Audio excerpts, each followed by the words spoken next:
नमस्कार, जोहार। मेरा नाम है अवंतिका और आप देख रहे the fourth pillar dot news. बीते 22 सितंबर को संसद में भाजपा सांसद रमेश बिधूड़ी के द्वारा सांसद दानिश अली के लिए अपशब्द का इस्तेमाल किया गया। इसे लेकर पूरे देश में राजनीति गर्मा गई।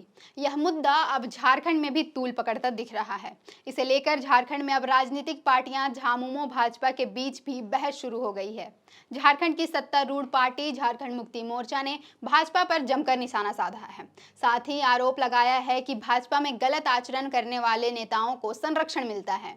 झारखंड के महासचिव सह प्रवक्ता सुप्रियो भट्टाचार्य ने एक प्रेस कॉन्फ्रेंस में कहा कि संसद के नए भवन में आहूत विशेष सत्र के दौरान भाजपा की असलियत दिख गई। सांसद रमेश बिधूड़ी ने अभद्र भाषा का इस्तेमाल किया।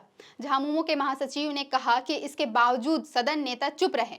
यह भाजपा का पुराना रिकॉर्ड है। ऐसी जुबान वाले नेताओं को प्रोन्नति देकर कैबिनेट मंत्री या बड़ा ओहदा दिया जाता है।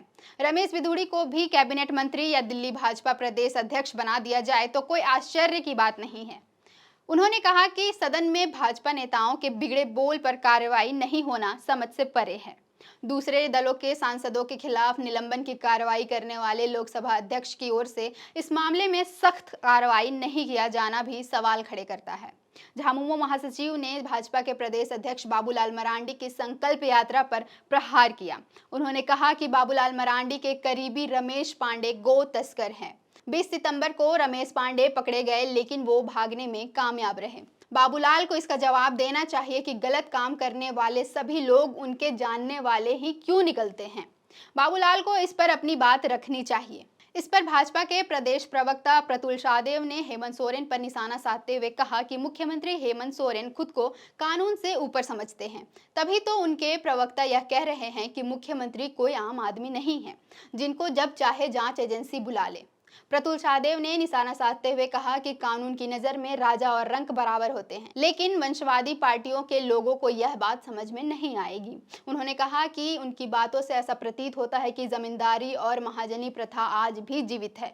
जिन पार्टियों में आंतरिक लोकतंत्र नहीं होता, वहां अक्सर ऐसी सोच आ ही जाती है। झामुमो को लगता है कि सोरेन परिवार के लोग खास हैं, तो उनके लिए एक अलग कानून विधानसभा से पारित कर केंद्र सरकार को भेज दें। बता दें, झारखंड मुक्ति मोर्चा के प्रवक्ता मनोज पांडे ने शनिवार को कहा था कि मुख्यमंत्री हेमंत सोरेन जनता के चुने हुए नुमाइंदे हैं। उन्हें वह सामान्य आदमी नहीं मानते। जब चाहे वह बेबुनियाद आरोप पर उन्हें बुला लेना कहां तक उचित है। इससे पहले पूछताछ हुई तो जांच के घेरे में पूर्व मुख्यमंत्री रघुवर दास आ गए। उन्होंने इसे राजनीतिक लड़ाई बताते हुए कहा कि भाजपा अपने राजनीतिक विरोधियों के खिलाफ कार्रवाई करा रही है। झारखंड मुक्ति मोर्चा इसका मजबूती से जवाब देगी। इसी बीच गोड्डा सांसद निशिकांत दुबे का भी एक ट्वीट वायरल हो रहा है, जहां उन्होंने कहा कि कलयुग में झारखंड के शिशुपाल का वध का समय आ गया है। अब सांसद अपने इस ट्वीट से किस तरफ इशारा कर रहे हैं, फिलहाल यह साफ नहीं है, लेकिन राजनीतिक गलियारों में चर्चा तेज है कि निशिकांत दुबे मुख्यमंत्री हेमंत सोरेन की तरफ इशारा कर रहे हैं। मुख्यमंत्री हेमंत सोरेन को बीते कल ईडी ने पूछताछ के लिए बुलाया था। मुख्यमंत्री पूछताछ के लिए नहीं पहुंचे और हाईकोर्ट का रुख किया। इस ट्वीट को लेकर जेएमएम महासचिव सुप्रियो भट्टाचार्य ने कहा कि इनकी भाषा इतनी खराब हो गई है कि इस पर टिप्पणी करना बेकार है। सांसद हैं, कम से कम भाषा की मर्यादा तो उन्हें रखनी चाहिए। अगर निशिकांत दुबे कुछ कहना चाहते हैं तो इशारों में क्यों कह रहे हैं? साफ साफ कहें कि वह कहना क्या चाहते हैं। निशिकांत दुबे के इस ट्वीट पर भारतीय जनता पार्टी के प्रवक्ताओं ने भी किसी तरह की टिप्पणी से इनकार करते हुए कहा कि मामला हमारी पार्टी का नहीं है। सांसद निशिकांत दुबे ने ट्वीट किया है।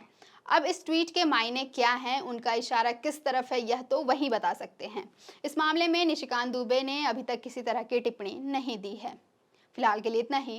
देखते रहें the fourth pillar dot news. अगर आप चाहते हैं कि हमारे वीडियोस का नोटिफिकेशन आपको बिना देरी के मिलता रहे, तो आप इस चैनल को फॉलो और सब्सक्राइब जरूर कर लें। बाकी आप हमारे काम को लेकर कोई सुझाव हमें देना चाहते हो तो कमेंट बॉक्स में आप सादर आमंत्रित हैं। इसके अलावा हमारे वीडियोस आपको अलग अलग ठिकानों जैसे फेसबुक, इंस्टाग्राम, ट्विटर पर भी देखने को मिलेंगे, जिसके लिंक डिस्क्रिप्शन में डाल दिए गए हैं। शुक्रिया।